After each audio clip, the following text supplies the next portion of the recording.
Do और die situation थी मेरे लिए इस बार। मुझे या तो कर जाओ या तो फिर हार मान जाओ। फिर टॉपिक वाइज स्टिक रहिए कि आप ज़्यादा डाइवर्ट नहीं होइए कि नहीं ये भी पढ़ना है, ये भी पढ़ना है, ये भी पढ़ लूँ, ये भी पढ़ लूँ। सेल्फ एनालिसिस भी एक आप करके रखिए। अरे इसको इस टॉपिक से कभी क्वेश्चन नहीं आ सकता है। सिर्फ 40% मैंने टेस्ट सीरीज़ को प्रेफरेंस दी है और 60% मैंने स्टैंडर्ड बुक के जो क्वेश्चन है उनको प्रेफरेंस दी है।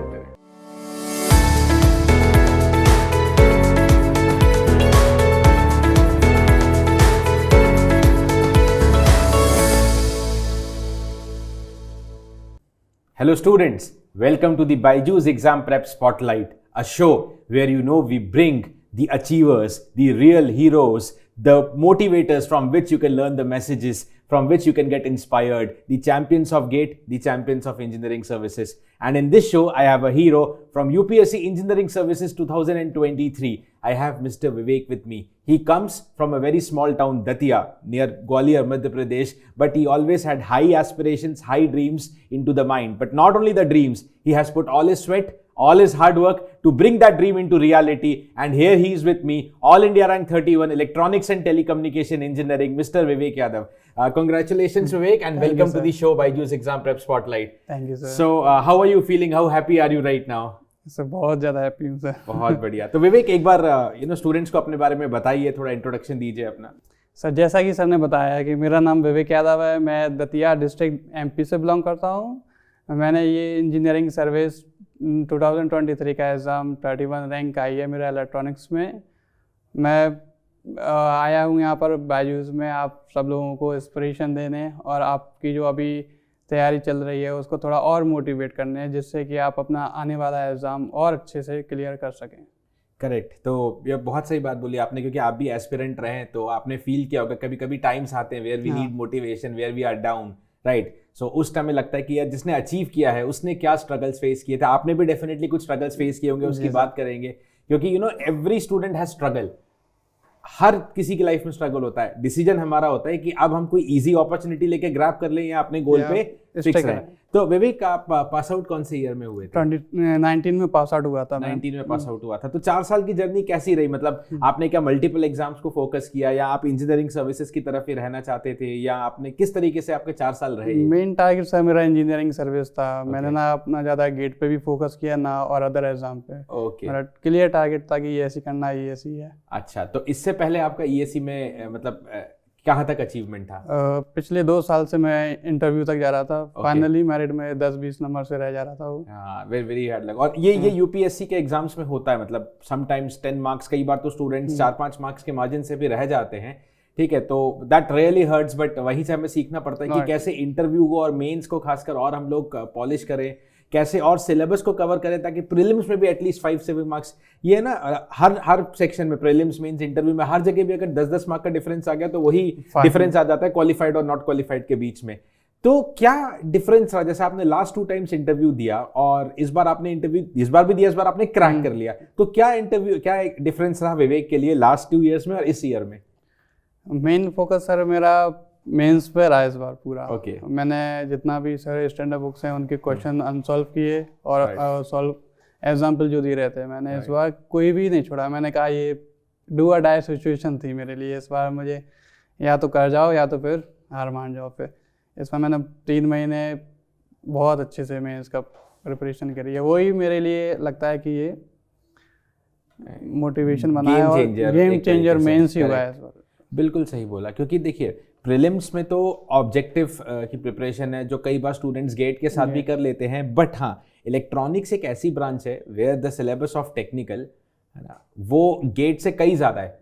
कुछ ब्रांचेस में बहुत कुछ सिमिलर, जैसे सिविल मैकेनिकल में काफ़ी सिमिलरिटी है गेट और ईएससी में, थोड़ा डिफरेंस हर जगह होता है, but in electronics is a huge difference. जैसे advance communication, advance electronics, measurement हो गया, मटीरियल साइंस हो गया, कंप्यूटर इंजीनियरिंग हो गया, ये सब आपको सेपरेटली पढ़ना। तो कैसे डील किया आपने इन सारे स्पेशल सब्जेक्ट्स के साथ? स्टार्टिंग सर मेरा कॉलेज में जो मेन कंप्यूटर के क्वेश्चन सब्जेक्ट पढ़े हुए थे, जैसे सीईओ कंप्यूटर ऑर्गेनाइजेशन है, वो मैंने कॉलेज में भी पढ़ा हुआ था। फिर मैंने यहाँ भी टैकल किया, ऑनलाइन भी मैंने यूट्यूब से ही मोस्टली पढ़ाई की है मैंने। तो वहीं से सर धीरे धीरे कवर किया। ये है कि आप बस टॉपिक वाइज स्टिक रहिए कि आप ज़्यादा डाइवर्ट नहीं होइए कि नहीं नहीं ये भी पढ़ना है, ये भी पढ़ना है, ये भी पढ़ लूँ, ये भी पढ़ लूँ, जो उसके मेन कॉन्सेप्ट हैं, क्योंकि यूपीएससी जानता है कि बच्चे कहाँ बिलव करेंगे, कैसे बिलव करेंगे, उनको ये सब चीज़ पता रहता है। ज़्यादा रिसोर्स भी आपको नहीं रखना चाहिए, बस मेन रिसोर्स आपको रखे, उसी पे स्टिक रहिए। मेन फोकस है कि आप बुक के जो अनसॉल्व पीछे के पार्ट्स रहते हैं, जितनी भी स्टैंडर्ड बुक्स हैं, आप ऑपरेटिंग सिस्टम देख लीजिए, गैल्विन की आती है, कंप्यूटर ऑर्गेनाइजेशन मॉरिस मैनो की, उसकी बहुत अच्छी बुक्स है, डायरेक्ट यूपीएससी हर साल उससे पूछता है। मॉरिस मैनो से तो आता है। डीबीएमएस तो मैंने ऑनलाइन ही पढ़ा था मोस्टली। और आपने जैसे बताया कि एडवांस इलेक्ट्रॉनिक्स का वो है, VLSI की बुक आती है, जो स्टैंडर्ड सूजे की बुक है, वो मेन उसके टॉपिक, आपको ज़्यादा बुक्स भी नहीं करनी है, बस उसके मेन जो। और एक्चुअली देखा जाए तो हाँ, ये जो सिलेबस आप जैसे एडवांस इलेक्ट्रॉनिक्स हो गया, मेजरमेंट हो गया, कंप्यूटर ऑर्गेनाइजेशन हो गया, ये डेफिनेटली गेट के रिस्पेक्ट में सेपरेट दिखते हैं, बट अगर आप एक ओवरऑल इंजीनियरिंग एस्पिरेंट की पॉइंट ऑफ व्यू से देखोगे, जिसने 4 साल इंजीनियरिंग कंप्लीट की है, तो ये सब्जेक्ट कहीं ना कहीं इंजीनियरिंग में पढ़े होते हैं। बट डिफरेंसेस इंजीनियरिंग में आप भी जानते हैं, मैं भी जानता हूँ कि हम किस तरीके से पढ़ते हैं, लेकिन वही इंजीनियरिंग के रिसोर्स को रिकॉल करो कि क्या बुक्स उस समय सजेस्ट की थी, हालांकि उस समय शायद हमने 1 या 2 रात पढ़ के एग्जाम निकाल लिया, सिस्टमैटिक नहीं किया, बट उसी बुक्स को सिस्टमैटिक, उसी नोट्स को सिस्टमैटिक कर लिया, तो ये एग्जाम भी क्लियर हो जाएगा। क्योंकि आपके पास अपॉर्चुनिटी है कि आपको इन सब्जेक्ट से थोड़ा थोड़ा स्कोर करना है, बेसिक पॉइंट्स पढ़ लेने हैं, लेकिन आपके पास एक और अपॉर्चुनिटी है कि कंट्रोल, नेटवर्क, सिग्नल्स, डिजिटल, यहाँ से आप जितना चाहो मैक्सिमाइज कर सकते हो, क्योंकि यहाँ पे आपके पास रिसोर्सेज बहुत सारे हो जाते हैं, ऑफलाइन भी ऑनलाइन भी, बहुत सारे टेस्ट मिल जाते हैं। प्रीलिम्स में जो पेपर 1 नॉन टेक है, वो आपने कैसे टैकल किया, क्योंकि वो भी एक आउट ऑफ 500 एक इंपॉर्टेंट एलिमेंट है, 200 मार्क्स का जो प्रीलिम्स का पेपर है। उसमें भी सर मैंने मेन फोकस तो सबसे पहले इजी टॉपिक को चूज किया था। जैसे कि इंजीनियरिंग मैथमेटिक्स है, वो आपने कॉलेज में भी पढ़ा है, गेट में भी आप पढ़ते हो, राइट। तो एक उसमें ICT करके है, वो आप टेक्निकल पार्ट डेटा कम्युनिकेशन में भी पढ़ते हो, उसमें भी पढ़ोगे आप। एक मटेरियल साइंस तो आपको स्टैंडर्ड बुक से एक बुक है उसकी, कैलिस्टर आती है, जो मेनली क्वेश्चन उसी से आते हैं। और सर रीजनिंग और एप्टीट्यूड, इन पे ज़्यादा फोकस किया, क्योंकि अगर वो 10 नंबर का भी पूछेंगे तो 50-60 नंबर आराम से यहाँ से इजीली आ सकते हैं, इजीली, राइट। और जो प्रोजेक्ट मैनेजमेंट है, वो भी सर मैंने ऑनलाइन ही प्रेफर किया है, रिसोर्स वगैरह ऑनलाइन ही सर्च किए थे, स्टैंडर्ड क्वालिटी की भी सर वो ऑनलाइन ही टैकल किए हैं, राइट। और वैसे भी देखा जाए तो 200 मार्क्स का जो पेपर 1 होता है नॉन टेक का, ऐसा नहीं कि उसमें से मतलब टॉपर्स भी बहुत ज़्यादा सिक्योर नहीं कर पाते, ठीक है। उसमें अगर बहुत अच्छा भी चला जाए तो 100-120, अदरवाइज अगर आपका उसका 80-90 भी आ जाता है तो मेरे को लगता है दैट इज इनफ। अगर आप इस बार का प्रीलिम्स का कट ऑफ देखेंगे तो 124 के अराउंड तो सिर्फ प्रीलिम्स का कट ऑफ गया है, क्योंकि इस बार प्रीलिम्स थोड़ा सा बेटर लेवल का था ENT के लिए। तो यही चीज़ है, आपको पहले जो भी टेक्निकल हो या नॉन टेक्निकल हो, ठीक है, ऐसे एग्जाम जहाँ पे टाइम कम है एग्जाम हॉल के अंदर और क्वेश्चंस बहुत ज़्यादा है, ओके, वहाँ आपको हमेशा पहले इजी चीज़ों को कवर अप कर लेना चाहिए, ठीक है, क्योंकि your goal is to maximise the marks, ठीक है। ऐसा भी नहीं है, क्योंकि वो तो पूरा ओशियन है, आप जितना भी एक साल भी पढ़ते रहोगे तब भी आप 100-120 नंबर ही ला पाओगे। इससे अच्छा है कि आप 1 महीने में कौन सा ओके पढ़िए, बिल्कुल अच्छा ये टॉपिक है, पॉइंट वाइज नोट्स बनाइए। ये एक्चुअली देखो, जब स्टूडेंट्स को मैं गेट और ESC के बारे में बताता हूँ तो मेरा भी यही पॉइंट ऑफ व्यू है। अगर हम गेट की बात करें, सिलेबस थोड़ा लिमिटेड है, बट डेप्थ ज्यादा है, मतलब they can ask difficult questions also, तो वो एक तरीके से वर्टिकल डेप्थ मान लो। लेकिन ESC क्या है, हॉरिजॉन्टल डेप्थ, फैला हुआ सिलेबस है, बट उतनी डेप्थ स्टूडेंट कवर नहीं कर पाएंगे, तो they are also being selective, है ना, जहां से ज्यादा स्कोर कर सकते हैं वो इंपॉर्टेंट है, ठीक है। धीरे धीरे सब पढ़ लेंगे, लेकिन वो तो पहली प्रायोरिटी पे पढ़ लेना चाहिए, ठीक है। तो जैसे कि आपने बोला कि शायद आपके entire 4 years you are preparing online only, major source was online, तो क्योंकि आपने ऑनलाइन प्रिपेयर किया तो एक क्वेश्चन माइंड में आ रहा है कि किस तरीके से, क्या अभी कभी आपने बायजूस एग्जाम प्रेप के रिसोर्सेज ने आपको हेल्प किया, क्योंकि Byju's exam prep is also totally online segment. जी सर, किया है सर, आपका ही, जैसे मैंने सर डिजिटल इलेक्ट्रॉनिक्स आपसे ही किया था, पिछली साल में आपसे ही पढ़ा था, एनालॉग सर मैं राठी सर से पढ़ा था, और साकिब सर से वो ये कम्युनिकेशन वगैरह, उसके जो मेनली डिजिटल कम्युनिकेशन में। करेक्ट, हाँ, क्योंकि डिजिटल कम्युनिकेशन में थोड़ी सी एफर्ट भी लगती है, ठीक है, और सेम एनालॉग तो हर एग्जाम में बहुत आता है, तो वहाँ चलो great to know. So prelims के बाद मेंस पे आते हैं, तो सिलेबस तो वही है टेक्निकल का, ठीक है, but there is a big difference in the approach of the exam. So आपका क्या अप्रोच था मेंस के लिए? क्या आपने टेस्ट सीरीज लिया था या आपने सिर्फ बुक्स पे डिपेंडेंसी थी? और आपने बोला भी इस बार आपका गेम चेंजर मेंस रहा है, तो स्टूडेंट्स को हाईलाइट कीजिए मेंस के बारे में थोड़ा सा। मैंने सर 40% मैंने टेस्ट सीरीज को प्रेफरेंस दी है, और 60% मैंने स्टैंडर्ड बुक के जो क्वेश्चन है उनको प्रेफरेंस दी है। यही सा गेम, मैंने टेस्ट सीरीज भी इस बार मोस्टली 90% टेस्ट सीरीज दी थी इस बार। मैंने एक भी क्वेश्चन उसमें से जो अच्छा क्वेश्चन लगता था मैं लेता था। मैं समझ जाता था कि टेस्ट सीरीज दे रहा हूँ। जब मैं स्टैंडर्ड बुक पढ़ता था ये लगता है अरे ये बुक का क्वेश्चन है, ये बुक का क्वेश्चन है, वो मैं पहले लगा चुका होता था। वो मैपिंग हो जाती है। ये चीज़ मेरे लिए बहुत हेल्पफुल रही है। मैंने कहा इस बार मैंने पूरा स्टैंडर्ड बुक जो भी ऑनलाइन मिला, ऑनलाइन के सॉल्यूशन वगैरह मिले, देखे कि अच्छा ये ऐसे कुछ सॉल्यूशन किया है, फिर उनको 1-2 बार लिख लिया कि जिससे कि माइंड में रिकॉल हो जाए। अगर वो आप चीज़ एक मंथ बाद भी देखोगे, अच्छा ये क्वेश्चन मैंने ये किया था, वो माइंड में रह जाता है। इसलिए आपको ये नहीं सोचना कि अरे ये क्वेश्चन है छोड़ो ये नहीं आ सकता है, ऐसा कुछ नहीं है। यूपीएससी बहुत अब डायनेमिक हो गया है जब से इनने सिलेबस चेंज किया है बहुत ज़्यादा। वो बहुत डेप्थ में जाते जाएंगे और डेप्थ में जाते जाएंगे, इसलिए आपको बिल्कुल करते चलो। और ये जो पैटर्न जो 2017 से नया पैटर्न आया था, इसके बाद ये चीज़ें डायनेमिक ज़्यादा हो गई हैं, क्योंकि उसके पहले तो मेंस की अगर बात करें तो स्टूडेंट्स बहुत इजीली प्रेडिक्ट करते थे कि किस टॉपिक से क्वेश्चन आएगा, या कभी कभी तो सेम क्वेश्चन ही प्रीवियस ईयर का रिपीट कर दिया, या एटलीस्ट टॉपिक्स और जोन पता होते थे कि कहाँ से आना है। बट अब बहुत ज़्यादा चेंजेस हो गए हैं। सिलेबस तो हमने चेंज किया ही था, बट पेपर के पैटर्न में, अप्रोच ऑफ क्वेश्चंस में, ठीक है, कई ऐसे क्वेश्चंस आ जाते हैं जिस टॉपिक से स्टूडेंट कभी एक्सपेक्ट नहीं करता है। तो इसलिए ये थोड़ा सा एक चैलेंज आता है। स्टूडेंट से ये कहना है जो अभी अनटच अभी टॉपिक हैं, जैसे कि बेसिक इलेक्ट्रिकल इंजीनियर हैं, वो सिंक्रोनस मशीन के से भी अभी तक क्वेश्चन नहीं आया, उसके वो एनर्जी सोर्सेज वगैरह से नहीं है। मैं ये कहना चाहता हूँ कि आप चलिए कोई सी भी कोचिंग लीजिए, पर सेल्फ एनालिसिस भी एक आप करके रखिए। अरे इस टॉपिक से कभी क्वेश्चन नहीं आया, क्या आ सकता है कि ऐसे एनालाइज करिए उसको। अपने हमेशा परसेंटेज में डिवाइड करिए कि जैसे मैंने किया था कि 40% मैंने दिया टेस्ट सीरीज को और 60% मैंने दिया स्टैंडर्ड के क्वेश्चन को। क्योंकि हर साल कहीं ना कहीं देखा जाए तो कुछ ना कुछ अनटच्ड एरिया से वो क्वेश्चन लेके आ रहे हैं। So that data analysis students को हेल्प कर सकता है, और दैट्स इजी। 2017 से लेके अभी तक के मेंस के पेपर इजीली अवेलेबल है, students can download and analyse.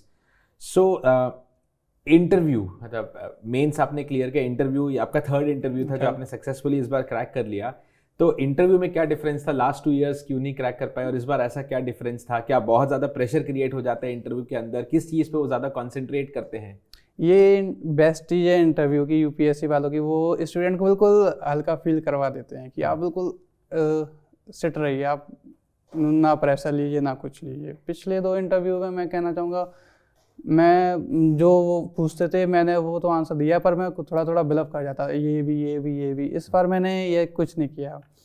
मुझे पता था कि मेरा जॉब पहले अभी 3 मंथ्स पहले लगी चुका है। मैंने जो उन्हें आंसर दिए, सिंपली डायरेक्ट क्वेश्चन आंसर दिया, और जो क्वेश्चन नहीं आया मैंने पोलाइटली मैम से कह दिया sorry ma'am I don't know. ये चीज़ लगता है कि वो यही चीज़ देखने चाहते हैं कि आप बिलफ मत करिए। आप जो चीज़ आती है आप अपना ऑनेस्टी रखिए। आप आती है तो आती है, नहीं आती तो आप कह दीजिए कि उनका भी टाइम वेस्ट ना हो, आपका भी टाइम वेस्ट ना हो। यही चीज़ शायद इस बार मुझे चेंज लगा इंटरव्यू में। मैंने पोलाइटली सारे आंसर दिए थे, जो क्वेश्चन नहीं आते थे मैंने डायरेक्ट नो बोला है। और जो मेन मेंबर था उनके मैंने 60-70% आंसर नो में दिए हैं कि sorry ma'am I don't know, sorry ma'am I don't know. जो चेयरपर्सन। सो एक्चुअली यही इंपॉर्टेंट है। देखो अभी हमने ये जो मेंस का इंटरव्यू के पहले यहाँ पे बायजूस में भी हमने कई सारे मॉक इंटरव्यू स्टूडेंट्स के कराया अक्रॉस ऑल ब्रांचेस। तो यही कॉमन पॉइंट्स हमने हर स्टूडेंट को एक्सप्लेन किया था। नंबर 1, ब्लफ नहीं करना। आप प्रीलिम्स और मेंस 1100 का जो कंबाइंड पेपर होता है उसको क्वालिफाई करके रिटर्न के लिए इंटरव्यू के लिए सिलेक्ट हुए हो, तो आपका टेक्निकल स्ट्रांग है ना। आप लिमिटेड ही स्टूडेंट्स हो जो इंटरव्यू देने वाले हो, तो आपका टेक्निकल स्ट्रांग है। तो ब्लफ मत करना। ये एग्जाम टेक्निकल टेस्ट करने के लिए नहीं है। इसको बोला भी जाता है पर्सनालिटी टेस्ट, पर्सनल इंटरव्यू। तो ये आपकी सच में पर्सनालिटी टेस्ट करने के लिए है कि कोई क्वेश्चन दिया, अगर आता है तो सीना ठोक के बोलो, नहीं आता है तो अननेसेसरी प्रेशर में आके ब्लफ कर देना कि क्या हो जाएगा, क्या इंप्रेशन जाएगा, या उनसे आर्ग्यू कर लेना, वो आपके इंटरव्यू को बेकार करेगा। लेकिन अगर आप एक सिंपल नो भी बोलते हो, सॉरी सर या sorry ma'am I don't know, वो आपके इंटरव्यू को बेटर ही करेगा, क्योंकि ये सिर्फ आपकी पर्सनालिटी टेस्ट की जा रही है। ठीक है। और कुछ फंडामेंटल पॉइंट्स जो आपने बोले कि ब्लफ तो नहीं करना है, जैसे कि आपने बोला चेयरपर्सन को भी जरूरी नॉन टेक आपको सारी चीजें पता हो। ओके, तो एकदम फंडामेंटली अपने आप को स्ट्रांग रखो। और जैसे आपने बोला कि जैसे आपके साथ जॉब आ गई थी तो इसलिए आपका टेंशन खत्म हो गया था। यही चीज हमने, अब देखो हर स्टूडेंट के पास उस समय जॉब हो या नो ये नहीं बोल सकता, लेकिन स्टूडेंट को एक चीज हम सभी ने बोली थी जितने भी मॉक इंटरव्यू देने आए थे कि आपको ये बिल्कुल शो नहीं करना है कि यू नीड दिस। ठीक है, ऐसा लगना चाहिए कि यूपीएससी नीड्स यू। आप अपने आप को इतना मतलब ब्रिलियंटली प्रेजेंट करो। आप अगर बोलोगे ना आपको चाहिए और आप इसे सोच जाओगे कि ये चाहिए, ये नहीं मिलेगा तो मेरा कुछ नहीं होगा, तो वहां पे प्रेशर आ जाता है। ओके, तो go with the relax mind कि ये केवल लास्ट ऑप्शन नहीं है, आपके पास मल्टीपल ऑप्शन हो सकते हैं। और वो ये भी जानना चाहते हैं कि आप टेक्निकल से आ रहे हो, कि आपको टेक्निकल का प्रैक्टिकल सिग्निफिकेंस पता है। ये चीज़ मुझसे इस बार इंटरव्यू में बहुत पूछी है। जैसे EMT से मेरे से इसमें चार्ट कैरेक्टर इम्पिडेंस वो ये पूछे थे कि इसका आपको पता हो, पर इसका प्रैक्टिकल सिग्निफिकेंस आप क्या देखते हो। ऐसे ही मुझसे मेजरमेंट से भी क्वेश्चन जितने भी पूछे हैं वो पूरा प्रैक्टिकल बेस्ड था। और जो सैटेलाइट कम्युनिकेशन तो पूरा उन्हें प्रैक्टिकल, मैं जहाँ वर्किंग कर रहा हूँ वहाँ सैटेलाइट का भी काम है, तो मुझे नॉलेज था उसका चीज़ का। तो नहीं ये है, हालांकि these days they are focusing really on practical things। आपके अराउंड की जो चीज़ें इलेक्ट्रॉनिक्स से जो भी चीज़ें एप्लीकेशन से रिलेट होती है, जो भी आप पढ़ते हो उसका क्या सिग्निफिकेंस है, ये ज़रूर। तो ठीक है, these all things students can study, मतलब ये अलग से भी थोड़ा और स्टूडेंट डिटेल में जाके पढ़ सकता है। एक बार मेंस क्वालिफाई हो जाए, पहले आपका पूरा का पूरा टारगेट होना चाहिए प्रीलिम्स, देन सीक्वेंशियली मेंस। ये पूरा सीक्वेंशियल एग्जाम है, ऐसे मिक्स कभी मत करना स्टूडेंट, एक एक सीक्वेंस एक एक स्टेप को ही लेके आगे बढ़ना। और आई थिंक सफिशिएंट टाइम है, प्रीलिम्स के बाद मेंस में 4 to 5 months मिल जाता है, मेंस से इंटरव्यू के बीच में 2-3 महीना मिल जाता है, तो sufficient time is there. So you know, काफ़ी अच्छी तरीके से आपने प्रीलिम्स, मेंस और इंटरव्यू की जर्नी डिस्क्राइब की। सो विवेक, फाइनली जब आपने अपनी सारी जर्नी को एक्सप्लेन किया, what is your final message to the aspirants जो अगले साल EAC या गेट लिखने जा रहे हैं, राइट? कैसे उनको अपने आप को बैलेंस रखना है, कैसे डिमोटिवेट नहीं होना है? What is your advice and final word of message to the aspirants? From my past experience, I can only tell aspirants, don't hesitate और don't ये मत समझना कि 1 महीने बचे हैं यार, क्या होगा कैसे होगा। आपका काम है एग्ज़ाम के 2 दिन भी आप पढ़ो, चैन से पढ़ो, आराम से फ्रीली माइंड से पढ़ो। और आप सोर्सेस हमेशा कम रखना, एक बुक के लिए, एक टॉपिक के लिए या एक सब्जेक्ट्स के लिए हमेशा एक ही बुक रखना, उसको ही पढ़ना। और अभी जैसे कि 18 फरवरी को इसका प्रीलिम्स एग्ज़ाम है, अभी भी टाइम है। मैंने लास्ट टाइम जब मेरा रिजल्ट आया था 24 दिसंबर को आया था इंजीनियरिंग, जब मेरा नहीं हुआ था, तो मैंने 25 दिसंबर से दोबारा रीस्टार्ट किया था, पूरा चीज़ रीस्टार्ट करी। तो जब मैं कर सकता हूँ तो आप लोग फिर कर ही सकते हो। आप लोग अभी पढ़ के आ रहे हो, मेरा तो अभी टच में नहीं था, तो मैं यही एडवाइस देना चाहूँगा कि आप टेस्ट सीरीज़ ज़रूर देना। टेस्ट सीरीज़ प्रीलिम्स के लिए टेस्ट सीरीज़ वेरी इंपॉर्टेंट है, वही आपको कुछ ना कुछ उसका कॉन्सेप्ट उसमें दिख जाएगा कि पेपर में। सो अगर मैं इस पूरे टॉक को कुछ 3-4 पॉइंट्स में समराइज करूं जो विवेक ने मेनली फोकस किए, आपने हर जगह बोला कि प्रेशर नहीं लेना है, काम एंड कंपोज रहना है, क्योंकि जितना प्रेशर लोगे उतनी चीज़ें स्पॉइल होंगी। प्रीलिम्स के लिए टेस्ट सीरीज हमेशा इंपॉर्टेंट रोल प्ले करती है, उसको ले लेना। मेंस के लिए स्टैंडर्ड बुक्स को ज़रूर रेफर करना, क्योंकि वहाँ से UPSC ज़रूर क्वेश्चंस पूछता है। और हर सब्जेक्ट के लिए मोस्टली एक स्टैंडर्ड बुक पे फिक्स रहो, don't run out of multiple things. और इंटरव्यू में अपने आप से बस ऑनेस्ट रहना है, ठीक है? टेक्निकल आप प्रूव करके इंटरव्यू में जाते हो, इंटरव्यू में आपकी पर्सनैलिटी कितनी ऑनेस्ट, कितनी ब्राइट है, कितनी कॉन्फिडेंट है, वही चीज़ मैटर करने वाली है आपके फाइनल सिलेक्शन के लिए। एक वर्ड का आंसर होता है किसी भी सक्सेस पाने के लिए, आप पढ़िए रिवाइज। जैसे जैसे डेट आपकी क्लोज आती है, रिवीजन को आप ज़्यादा टाइम दीजिए और नए चीज़ बहुत कम करिए। और आखिरी के जो 2 या 3 हफ्ते बचेंगे, उस पर आप पूरा मोस्टली 80% टाइम आप रिवीजन को दीजिए, और 20% टाइम कुछ यहाँ से क्वेश्चन पढ़ लिए, कुछ यहाँ से पढ़ लिए, अच्छा ये है यहाँ से पढ़ लिए। ये चीज़ सर बहुत हेल्प करेगी स्टूडेंट्स को। चलो, so great, Vivek, it was nice talking to you. Thank you for coming to BYJU'S Exam Prep Spotlight, and once again big congratulations. आपके बेस्ट थिंग आई लाइक कि आपने गिव अप नहीं किया, आपका एक ही ड्रीम था। क्योंकि कई बार होता है 4 साल का, कई बच्चे 2-2.5 साल में डिविएट हो जाते हैं, ठीक है, उनका वही अपर लिमिट होता है। बट आपने अपना पूरा एफर्ट 4 साल एक ही डायरेक्शन में लगाया इंजीनियरिंग सर्विसेज के लिए। आई थिंक मुझे लगता है ये एक सबसे बड़ा फैक्टर है कि आपको रिजल्ट आया, क्योंकि आप एक ही डायरेक्शन में थे। When we are determined in one direction, we are bound to get success, ठीक है? अपने आप पे बस भरोसा रखिए स्टूडेंट्स, आप लोग भी, और शायद आप लोग भी UPSC, इंजीनियरिंग सर्विसेज या गेट या जो भी आपका टारगेट एग्जाम हो, इसरो हो सकता है कई लोग का ड्रीम, ठीक है, आप वहाँ ज़रूर पहुँचेंगे। बट डिविएट नहीं होना है, ऑनेस्टी और कंसिस्टेंसी के साथ प्रिपरेशन करना चाहिए। और मैं फ्रेंड्स को यही बात कहना चाहता हूँ, मेरा टेलीग्राम भी मैसेज जो मैं आपको दे दूंगा। अब किसी को कभी भी कोई दिक्कत हो तो मेरे से पूछ सकता है, कोई भी मटेरियल चाहिए, कोई भी बुक वगैरह चाहिए तो मेरे से ले सकता है। So yes students, we will send you the telegram link of Vivek, और वहाँ पे आपको बहुत अच्छा होगा, क्योंकि जिसने इसी साल एग्जाम को बहुत क्लोजली देखा है हर फेज को, आप उनसे टच में रहें, उनसे गाइडेंस लेते रहें। कोई भी रिसोर्सेज है, नोट्स चाहिए तो we'll share you the telegram, okay, and yes you can be connected with Vivek. Thank you sir. Thank you. Congratulations once again Vivek. Thank you sir. Thank you students.